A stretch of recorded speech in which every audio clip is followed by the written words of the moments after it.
soul ya. Oke. Iya ya, batik soul. Oke Mas.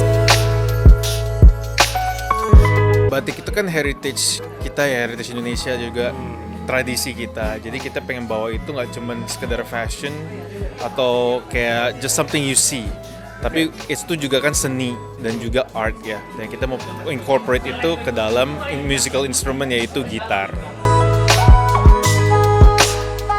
Singkat aja. Oke, jadi awalnya itu sebenarnya kita itu pengen apa ya, membuat gitar yang sekali orang lihat itu, wah ini Indonesia banget. Intinya gitu aja sih. Kenapa tercetus batik? Ya karena kebetulan kita tinggal di daerah sentra batik, Laweyan, di Kampung Batik Laweyan. Ada kampung batik. Pertama itu aja sih pertamanya. Terus kenapa kita berkembang sampai sekarang ya karena saya dari dulu punya mimpi bagaimana menciptakan sebuah instrumen butik khas Indonesia yang bisa mendunia, itu aja sih. Yang membatik sebenarnya bukan saya, artisan batik saya ada. Kalau saya lebih ke concern ke pengembangan gitarnya, membangun konstruksi gitar yang benar bagaimana, terus sesuai kebutuhan gitaris seperti itu. Jadi kita lebih banyak mendevelop ke gitarnya, baik secara fungsional, ergonomik dan lain-lain.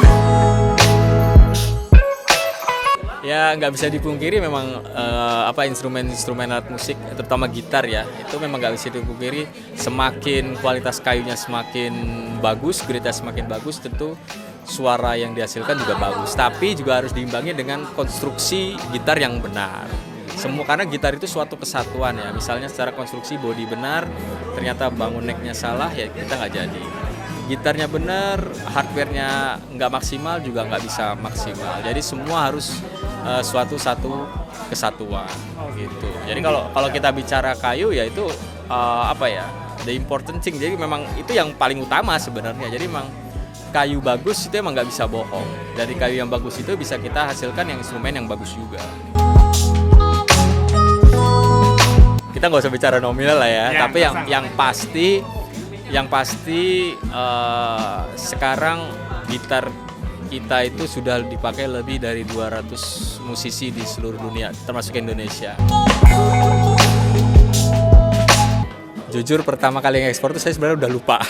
Jadi memang kita dulu jualannya ya pertamanya ya lewat Facebook, karena ternyata kolektor-kolektor itu banyak berkumpul di Facebook sebenarnya. Orang-orang old zaman dulu tuh ternyata banyak berkumpul di Facebook, di sosial media gitu. Makanya lebih banyak kita marketing lewat sosial media di Facebook itu gitu. Makanya kalau ekspor pertama kali saya malah lupa.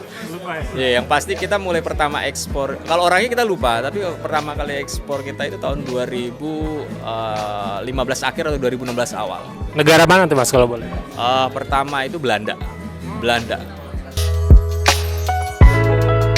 Oke, jadi aku ingat banget dari yang pertama aku coba tuh dari gitarnya Mas Guru, ada juga di depan itu yang silver modelnya. The first thing yang di notice itu adalah lembut banget gitarnya dan gampang banget dimainin. Semua itu lembut, semua itu resonant.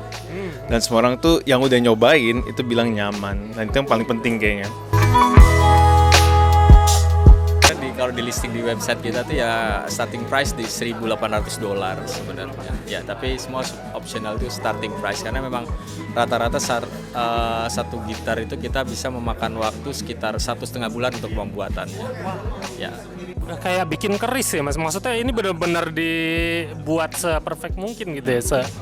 Karena kalau dari segi harga sebenarnya harga kita sangat reasonable dibandingkan dengan buatan luar negeri dengan spesifikasi yang sama. Ya.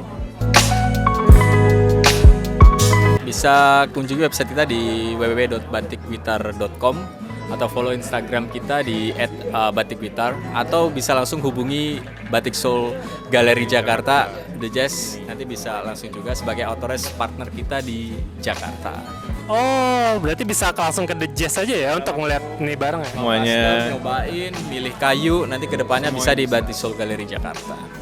Tuh. Menawarkan experience yang berbeda untuk konsumen kita.